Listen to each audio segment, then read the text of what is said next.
Seja bem-vindo ao Fala Expert.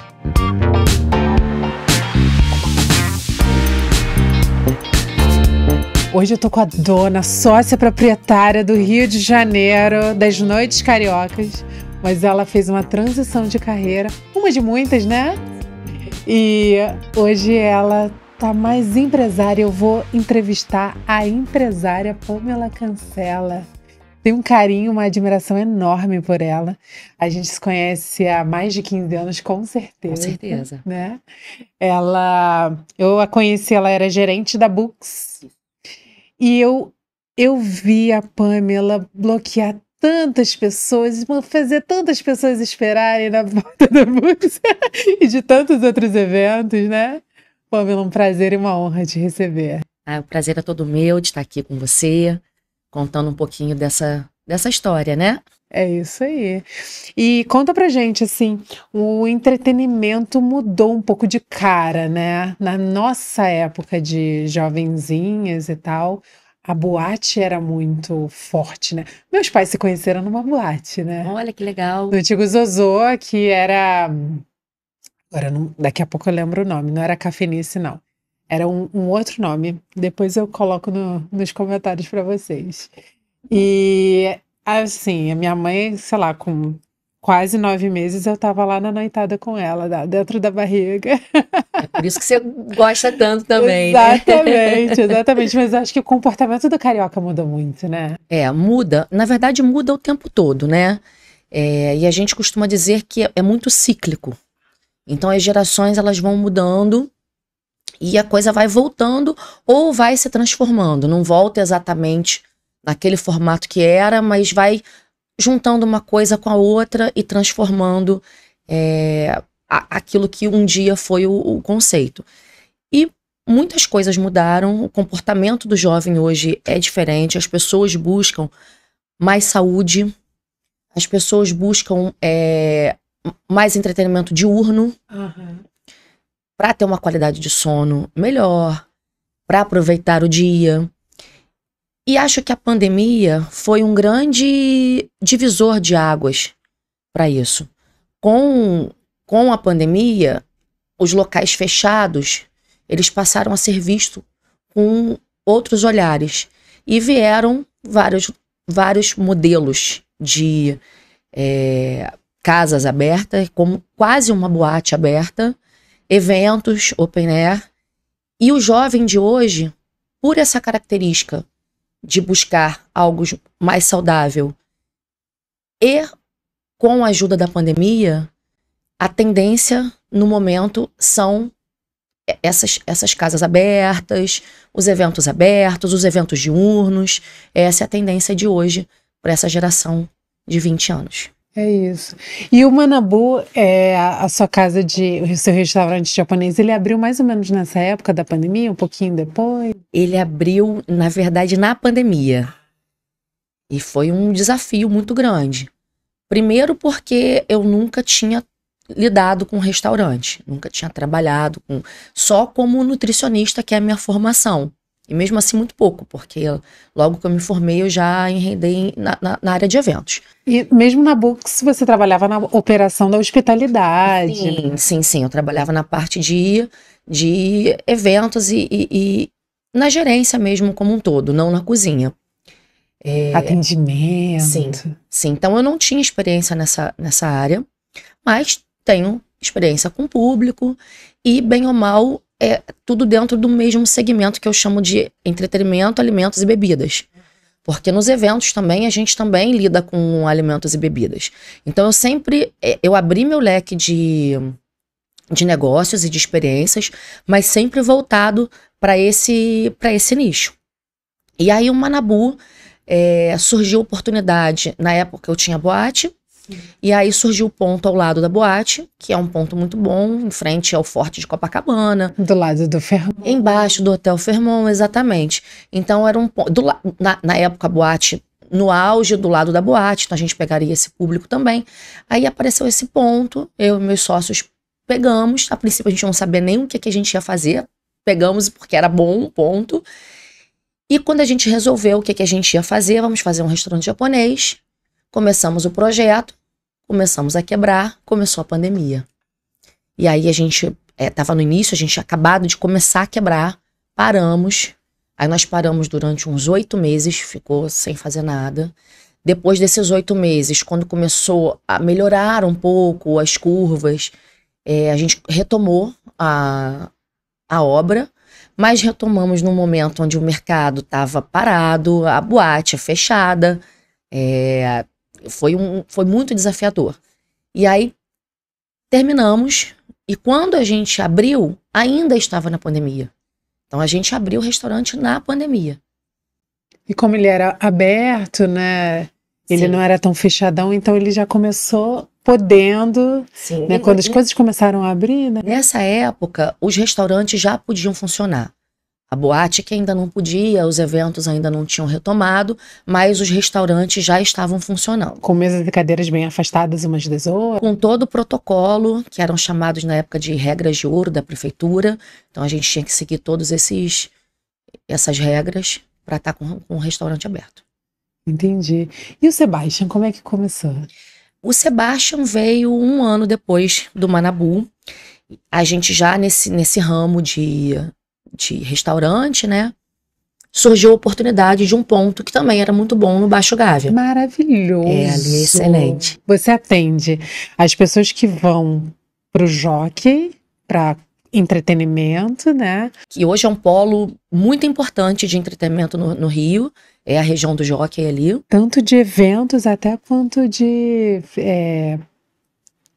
tudo relacionado, né, a disputas de cavalos, etc, Sim. né? Campeonatos, né? E casas também. Ali hoje tem casas tem o SC, tem o Bosque, tem a Casa Camolese. Então todos esses também são locais, o Maguge, tem tudo isso ali.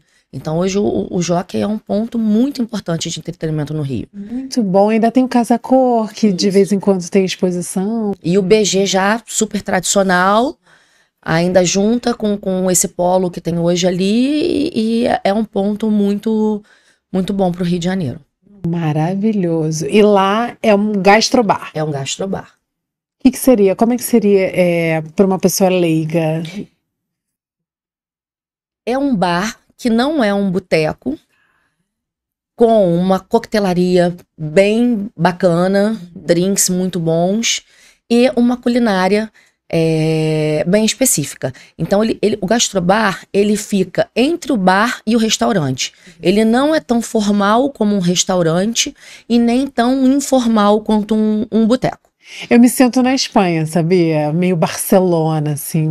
Mas o Sebastian justamente é inspirado, é uma fusão de San Sebastián, que é uma cidade espanhola, que é muito forte em gastronomia, com o Rio de Janeiro e o nosso padroeiro, que é São Sebastião. Então nós fizemos uma fusão dessa cidade espanhola com o Rio de Janeiro para criar o Sebastian. Então vocês estão certíssimos, porque a sensação que a gente tem, para quem já foi para a Espanha, etc., é de que ali é um lugar europeu. Olha, que bacana. Fico feliz de você ter... Você não sabia, né? Não sabia. Que legal que você identificou isso. Não sabia. É exatamente isso. Esse foi o intuito.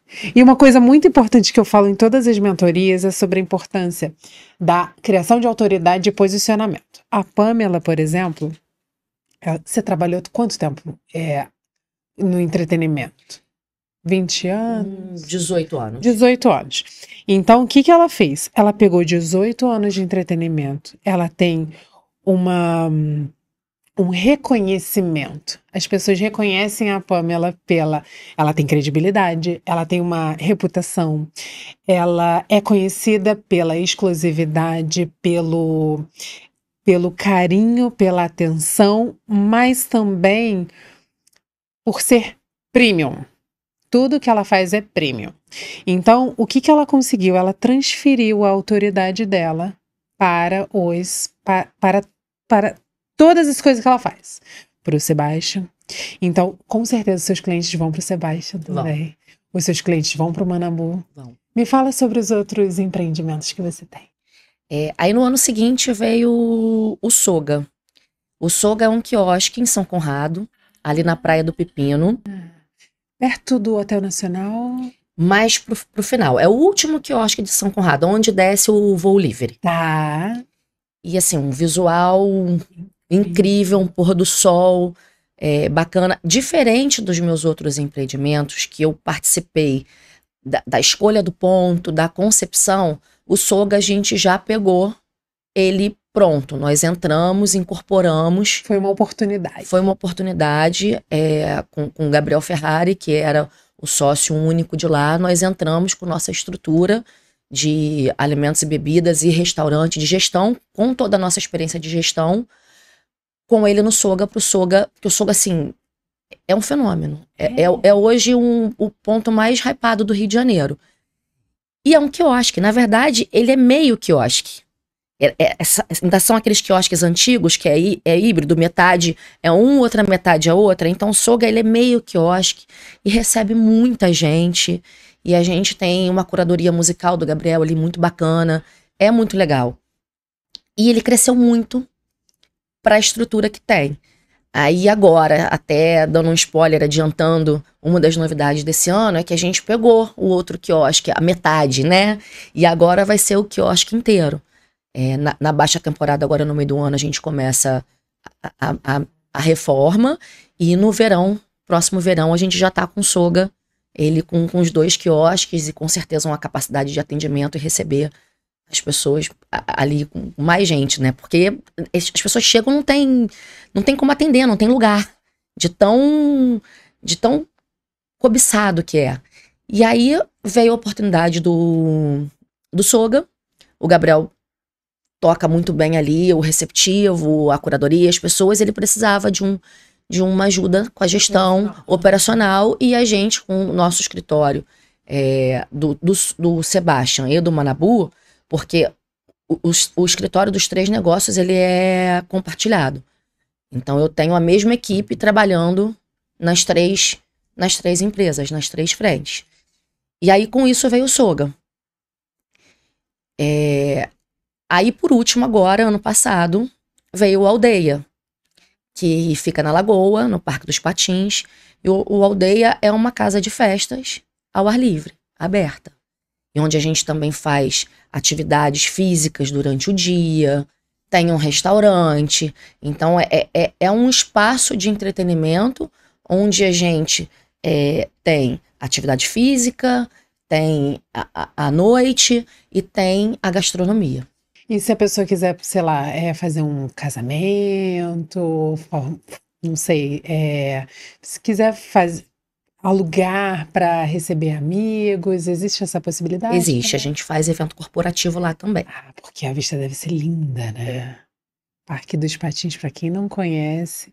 Olha, quem não conhece São Conrado e Lagoa, no Rio de Janeiro, que são lugares não tão divulgados nas novelas da Globo, como Leblon, Copacabana, etc. São lugares incríveis, imperdíveis para você ir com a família e tal.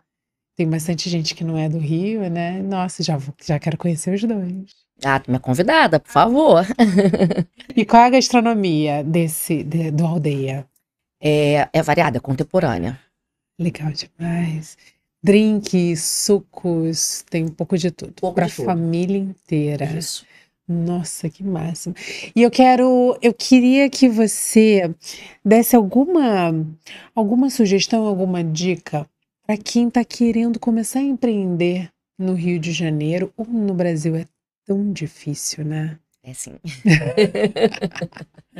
O que você pensa primeiro? Você pensa no conceito do bar, restaurante? Você pensa primeiro no ponto? Como é que funciona isso? Vocês têm algum tipo de planejamento, de crescimento? O ponto é essencial. O ponto é algo muito importante. E como eu tenho um leque de empreendimentos hoje, o engraçado é que cada um surgiu de uma forma.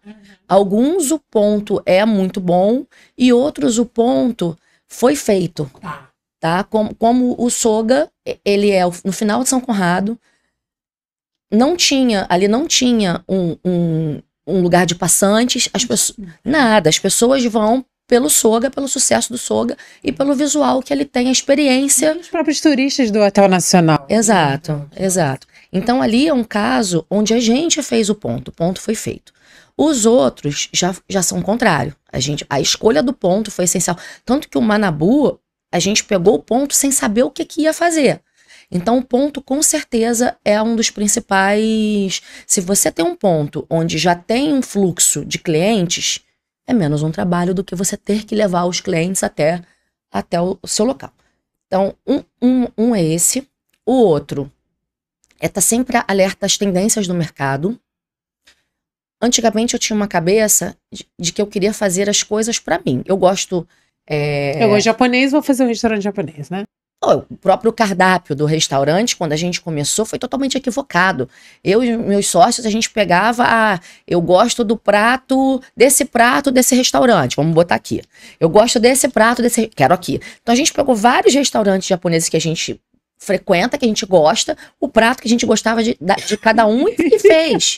Sem pensar em margem, Nada. armazenamento. Não, isso a gente até pensa, só que você não pensa na tendência, principalmente para aquele público da região do seu negócio.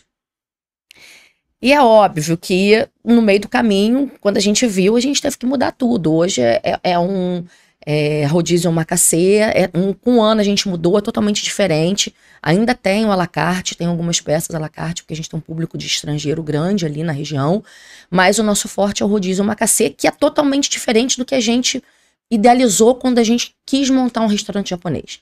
Então a minha mentalidade na época era, eu vou fazer um negócio com as coisas que eu gosto.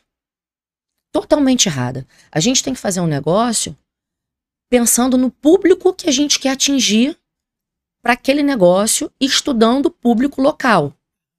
Então, tem que estar atento às tendências e tem que estar atento àquele público que você quer atingir naquele local. E uma coisa muito importante também é a escolha da sociedade. É um casamento. Você um lado de empreender que as pessoas almejam muito é o fato de você não ter patrão, de você fazer o seu horário. Isso realmente acontece. Só que você passa a ter sócios, que em alguns casos é pior do que ter patrão. E você passa a fazer o seu horário, só que por outro lado você não tem hora para trabalhar. Você trabalha enquanto eu tô acordada, tem demanda e às vezes eu tô num evento e tô resolvendo coisa de algum dos negócios que estão funcionando naquele momento em que eu estou em um evento a lazer. Nossa. Então já fiz muito isso. É isso, não tem. Tá acordada, tem demanda de trabalho.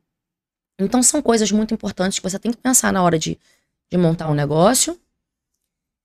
E você ter um caixa, um capital de giro, para você conseguir maturar o seu negócio sem entrar em desespero. E sem pensar que no primeiro ano você vai ficar milionário. Exato. Em qualquer coisa. Exato. Então tudo requer um tempo de trabalho e maturação. Eu queria entender, porque eu já recebi uma amiga influenciadora, agora eu quero saber o outro lado. Quanto que um influenciador ajuda num lançamento de um restaurante, numa mudança de cardápio? Ainda é importante receber influenciadores ou depende do momento do seu restaurante? Como é que é isso para vocês? Depende do influenciador também.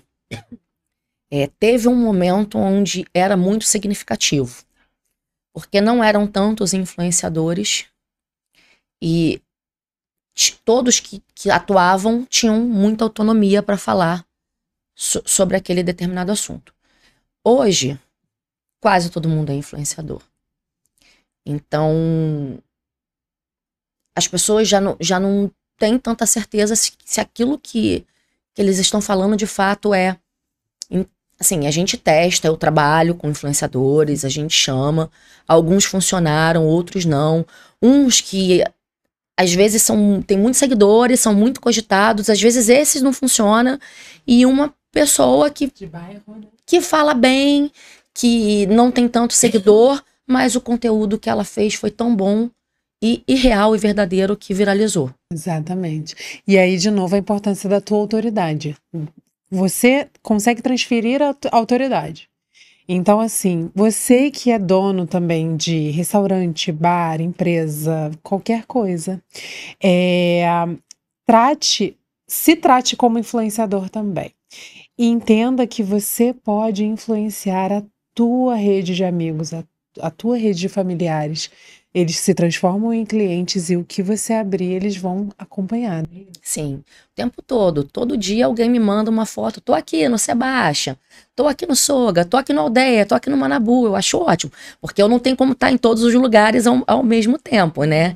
Mas é o tempo todo alguém postando, me marcando, alguém indo, me falando que tá lá. E até pessoas de fora do Rio de Janeiro, que você sempre atendeu, ou pessoas que saíram do Rio de Janeiro e voltaram. Pamela, eu não sei para onde é que eu vou. Olha, Pamela, olha, eu tô morando agora em tal lugar, a minha esposa nunca veio para o Rio de Janeiro e tal, quero levá-la num lugar legal e tal. Me fala sobre o seu restaurante, para onde é que eu levo, onde é que eu vou, sempre, né? Nossa, tem isso o tempo todo. As pessoas acham que eu sou guia de entretenimento no Rio de Janeiro. Que você é referência, né? Ou que eu faço todas as festas do Rio. Ai, com certeza, não. Hoje mesmo, eu recebi uma mensagem de um cliente. Tem lista amiga para sábado? Aí eu parei, pensei, falei, sábado? Não sei nem o que tem sábado, eu não tô nem trabalhando esse final de semana. Tipo isso, É o tempo todo. Não, exatamente assim. E os filhos dos teus clientes já começaram a te perturbar também? Já começaram. A gente teve uma leva dos irmãos mais novos e agora já dos filhos, que já estão com 18 anos. Eu lembro da Beta falando, gente, eu tô me sentindo uma tia aqui. Não, e a filha dela, já a mais velha, já frequenta. Tá uma moça linda. Que eu conheci... Neném. É. Exatamente. Nossa Senhora. Agora eu quero um conselho de elevador. Um conselho, de repente, uma frase que você escutou em algum lugar que perpetua com você, um conselho para quem está começando, quem quer entrar no ramo de negócios, de restaurantes, de bares. Eu vou te falar uma premissa que eu vivo e que eu vejo, porque como são muitos anos dentro do setor, nada é tão bom que dure para sempre e nada é tão ruim que dure para sempre. Então é tudo muito cíclico. Às vezes, o empreendimento que mais me deu lucro hoje é o que mais me dá dor de cabeça. E assim vai. Então, você tem um leque de opções, você consegue estar girando entre todos eles ali. E tá sempre, como eu já falei aqui anteriormente, atenta às tendências do mercado. Você tem que se antecipar, você tem que ouvir os mais novos, você tem que ouvir os mais velhos, os erros que eles já cometeram, e os mais novos, o que eles querem, o que a geração que está vindo quer. Porque é essa geração que vai ser o seu grande consumidor. É ela que vai crescer e é ela que vai influenciar as gerações abaixo dela. É isso. Pamela, muito obrigada. A galera te encontra onde no Instagram? Meu Instagram é Pamela Cancela, tudo junto. E obrigada a você, adorei. Obrigada pela oportunidade. Que bom. E os outros, né? Manabu, @Manabu. Isso, Manabu Sushi, Sebastião Gastrobar, Aldeia Lagoa e Soga Beach Club. Perfeito, vou deixar todos na descrição, viu? Então, na próxima semana a gente volta com Fala Expert.